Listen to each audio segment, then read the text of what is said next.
Olá, aqui é o Dr. Eduardo Adinetti e hoje eu vou falar sobre o termo paranoia. Esse termo com certeza você já ouviu falar por aqui ou por ali, enfim, todo mundo, quase todo mundo já ouviu falar nesse termo paranoia, né? O que é paranoia? Então eu vou explicar o que é o termo paranoia e o que é esquizofrenia paranoide. Né? A paranoia, na linguagem assim do dia a dia, vamos dizer, linguagem popular, para você entender, ela é normalmente, quando você ouve a palavra paranoia, pode ter certeza que ela tem alguma relação com perseguição. Então, existem duas situações assim do dia a dia, onde não é doença, né? Onde a pessoa diz assim, por exemplo, olha, o cara tá cismando comigo, a pessoa tá atrás de mim. Cara, você tá paranoico. Então, é no sentido dessa fixação por uma situação que não é doença, mas ela está relacionada à perseguição. A segunda situação, que também está dentro do espectro assim, popular, dentro do dia a dia, mas que não é doença, ela também tem uma conotação de obsessão por algo, fixação por algo. Por exemplo, o cara é paranoico por jogos, a pessoa é paranoica por dinheiro. Isso não é doença. Isso, repito, é o termo paranoia nessa conotação mais popular. Existe um outro estado intermediário que pode acontecer em algumas doenças, né? Existem estados ansiosos, onde existem delírios paranoides, né? Estados depressivos também, onde existem delírios paranoides. Não é a esquizofrenia, sobre o que eu já vou falar, mas a pessoa pode chegar a ficar adoecida por causa desses delírios paranoides. Por exemplo, a pessoa acha que no trabalho dela está havendo uma perseguição contra ela, né? As pessoas estão formando um complô contra ela, né? Então ela começa a imaginar coisas e acreditar naquilo. Como, por exemplo, na vizinhança, né? Todo mundo está olhando para mim, estão falando de mim, né? Isso não é esquizofrenia paranoide necessariamente, é um estado que a gente pode até chamar de intermediário, né? Nem sempre é, mas não é esquizofrenia paranoide, né? Mas veja bem, de novo, a paranoia é relacionada à perseguição, né? Então, estados, como eu disse, ansiosos ou depressivos podem, até de grande estresse, grande pressão, podem levar a delírios persecutórios, delírios paranoides, onde a pessoa acha que a estão perseguindo. Então, agora eu vou para a esquizofrenia paranoide. Essa sim é uma condição psiquiátrica onde você encontra a paranoia franca, né? Quer dizer, é paranoia mesmo, né? Eu não vou entrar aqui na definição de esquizofrenia porque é motivo para outro vídeo, mas no caso da esquizofrenia associada à paranoia, que se chama esquizofrenia paranoide, esse é um subgrupo, uma subclassificação, quer dizer, está dentro do grupo dos estados esquizofrênicos, onde existem realmente ideias de perseguição francas e severas. Né? Eu vou dar um exemplo de um paciente que eu tratei, que ele não recebia ninguém na casa dele, me solicitaram que eu fosse lá, com muita dificuldade eu consegui que ele me recebesse, esse paciente, ele se isolava na casa dele, ele dizia que havia, né, o verbo é na conjugação correta, havia pessoas que tentavam fazer mal a ele. Então, quando ele ia no mercado fazer uma compra, né, o que ele evitava, ele dizia que ele não pegava um saco de arroz ou de feijão ou de café, seja lá o que fosse, porque a polícia, num complô, numa trama com os bandidos, segundo ele dizia, já sabia qual era o saco lá que ele ia pegar de comida e já tinham posto veneno. Né? Então ele tinha essas ideias persecutórias severas e ele acreditava naquilo, que é uma das características da esquizofrenia paranoide. Né? Ele realmente acreditava que alguém tinha posto veneno numa coisa que ele ia comprar.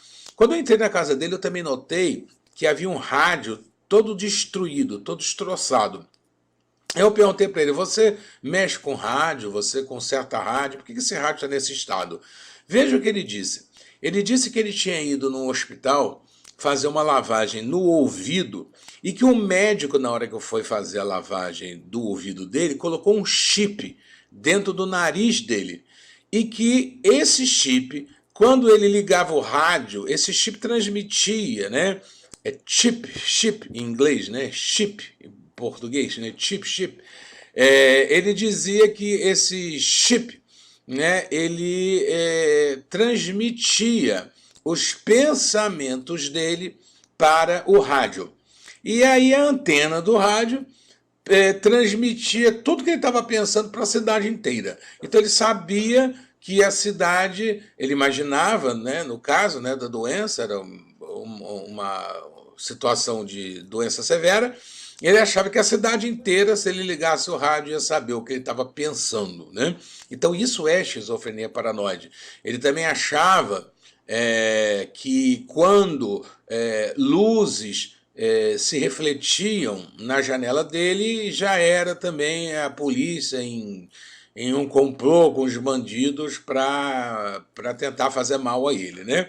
Esse paciente precisou ser internado em razão da severidade da doença e, por vezes, naquela tentativa de se defender dessa delirante, né, dessa imaginária no sentido de adoecida, ideia persecutória, ele chegava às vezes a jogar pedras para tentar se defender dessa perseguição que na realidade não existia. Então isso é a esquizofrenia paranoide, né? Isso é uma doença severa dentro da psiquiatria, né?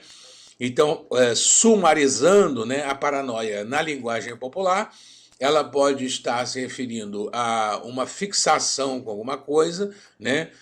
A pessoa acha que estão querendo fazer alguma coisa contra ela, mas não é doença, né? Tanto que dizem, pô, você está paranoico com isso, esquece isso, né? E a outra acepção, ou concepção, ou conceito, né, é a obsessão e fixação por uma coisa, né? A pessoa é paranoica por dinheiro, como eu já disse, né? A outra intermediária situação são os delírios paranoides, né, que também envolvem ideias de perseguição, e que não é a doença esquizofrenia paranoide, né, mas depressão, ansiedade, enfim, até outras doenças da psiquiatria podem levar a pessoa a ter delírios paranoides, que não se configura em esquizofrenia paranoide.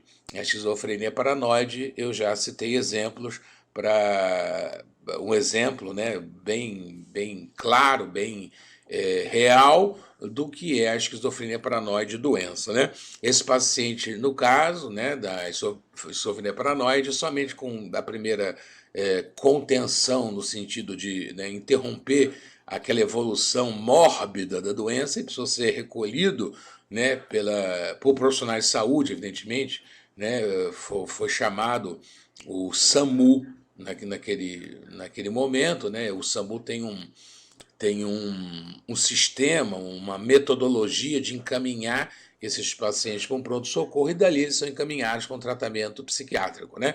Então esse paciente precisou ser internado, depois de medicado, melhorou grandemente. Né? Hoje em dia os tratamentos da psiquiatria para esquizofrenia são realmente muito bons. Existem casos mais resistentes, mas, de modo geral, os antipsicóticos, né, que são os medicamentos usados no tratamento da esquizofrenia, eles são eficazes na maior parte dos casos. Então é basicamente isso aí que eu queria falar sobre paranoia, para você ter uma ideia. Né? O objetivo aqui desse canal, um deles, que é um canal temático, é traduzir um pouco, dentro do possível, esse universo da psiquiatria para as pessoas que têm interesse, né? Ou porque querem saber mais, ou porque tem algum amigo, algum familiar sofrendo de algum problema dentro do território da psiquiatria. Né?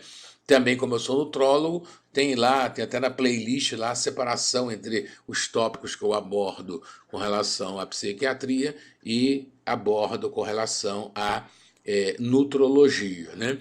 Então é basicamente isso aí sobre paranoia. Eu espero que tenha dado para entender.